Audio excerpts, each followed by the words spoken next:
Grigor, another great victory out there. Feeling happy, I'm sure. So Yeah. just give us your thoughts. Yeah, I mean, amazing day today. What can I say? I thought the match would go a little bit more smoother after the first two sets, but I gotta give a lot of credit to Matteo. I mean, the way he fought throughout the whole match was, respect to him for that. And he didn't lose, the fight. He didn't lose the belief. Didn't lose his serve for a while as well. So that was a big problem. But again, it was a match that it was such an atmosphere, I think, and I'm really feeding off from that. So it was a wonderful moment to be out there. Hi Grigor, easy question. Do you believe in destiny? Always, man, always. Always I believe in destiny. When the roof has been closing the last 3 matches, I mean, I don't know. Yeah, I believe in destiny, but right now we're just, living in the moment. And I think that's all I've been trying to do every single day when I get out there on the courts, whether I'm playing a match or not. And I just want to keep that line going. I know it sounds a little bit cliche, but really the outcome for me, it becomes secondary right now. And I think just falling in love again with the game and everything that, that I've, let's say, gone through the past 12 months and all that, it's just the magnitude of that, like it's way different for me. So, I'm taking everything one day at a time. Fantastic match. Congratulations. You played a fantastic match technically, physically, and mentally. Anything which surprises you more between these 3 different fields? And you were born in 91. In 2001, the tournament was won by Goran Ivanisevic, who got a wild card, being 125. You are 146. Do you think it's feasible to win the tournament? Listen, when you have a racket in your hand, everything is possible. It's a great, it's a great story, isn't it? Yeah, no, I get it. Trust me, I live for those.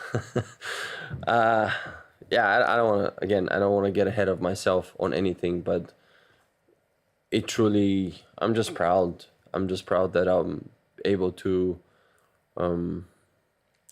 just to handle myself the way that I'm doing it right now. And that's the things that you just mentioned early on.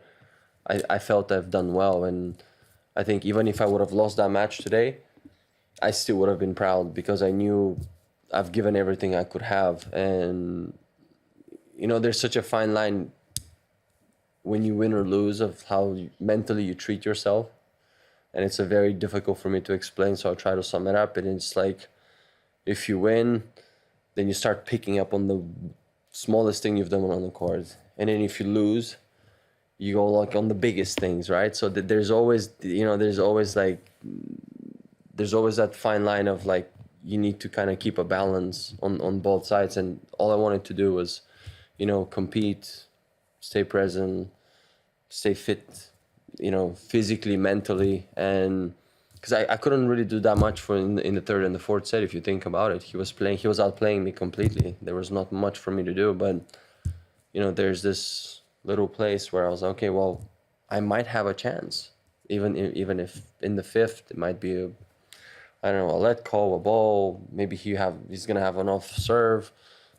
Maybe I was reading the serve better, and then, little by little, you build that, mental toughness. And when push comes to shove, like in those important moments, I was really able to use it, and that made a difference today.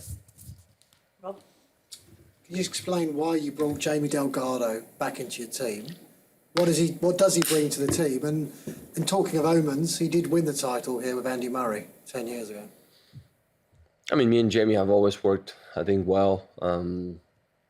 We see the game the same way. I think he's great at managing, I think, throughout the whole team.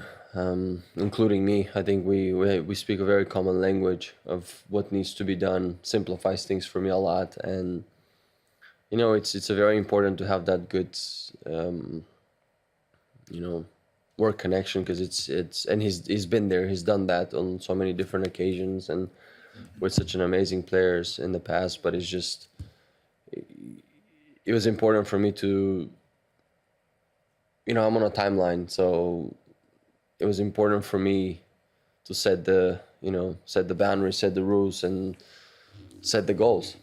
That's just what it is. And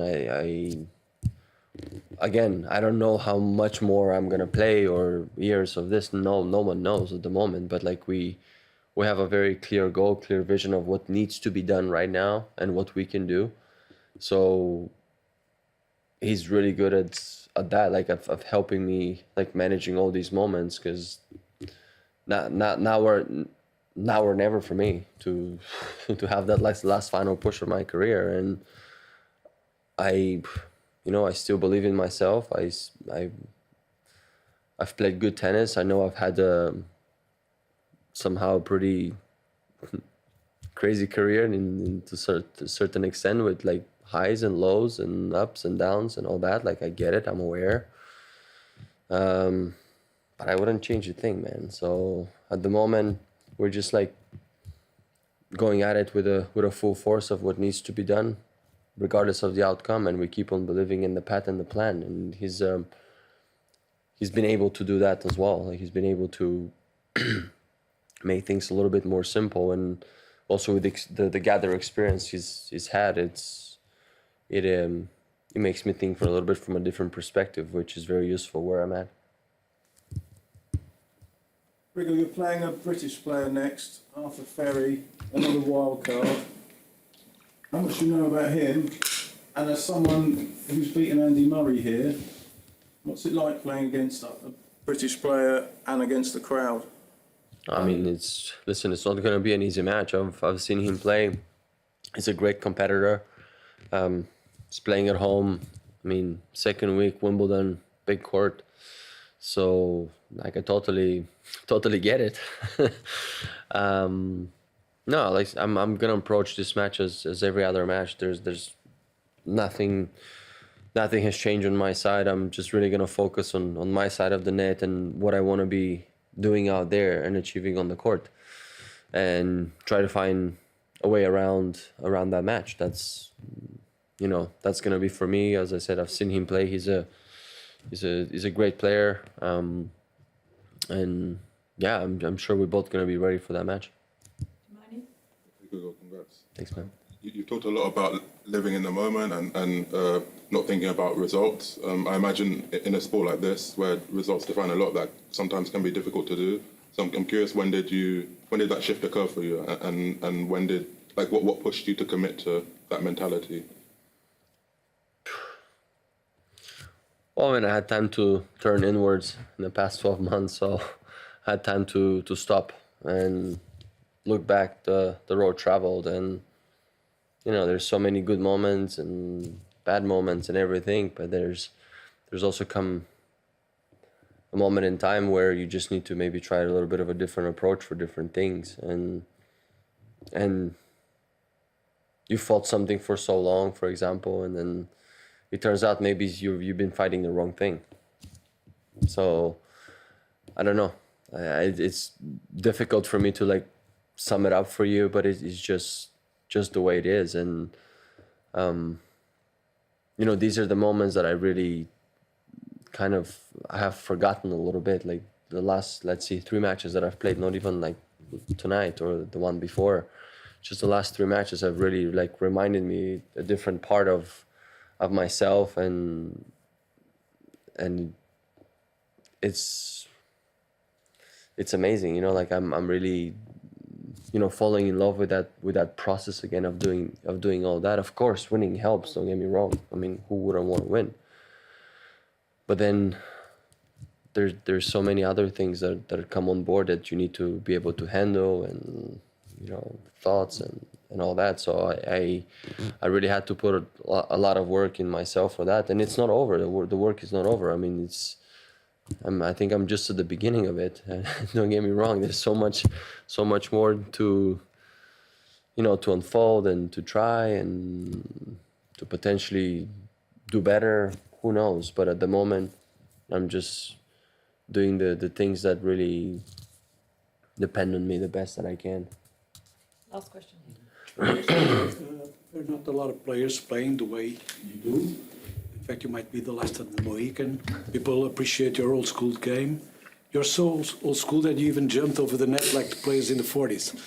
Yet your legacy is, people will say, oh, Grigor was a classy guy, he's a cool dude. How do you interpret that popularity?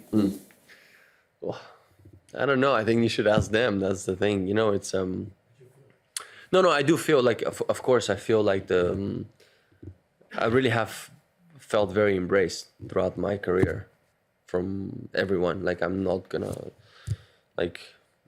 be humble like that on that one. No, I totally see it. I get it. I understand it as well. But then there's a part of me that I always wanted to win, not just for me. And I think maybe that's the part that people are feeling.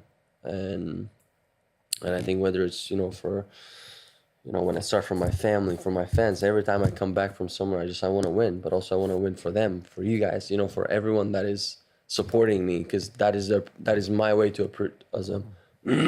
appreciation.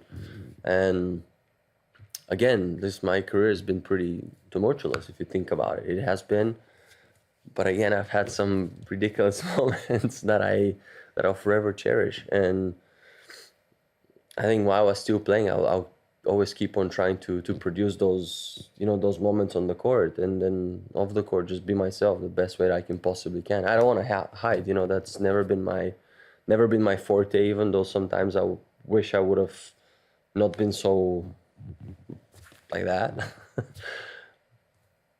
But I'm happy with myself the way I am. And, I do it for the love of the game, for the love of the fans, for the love of my, family, my agents, friends, people that have been with me, my girlfriend, like everyone that has been throughout with me for so many years, and especially in the toughest months. And you truly really see the truth of everyone once you go through all that. So I'm forever grateful for that moment that happened.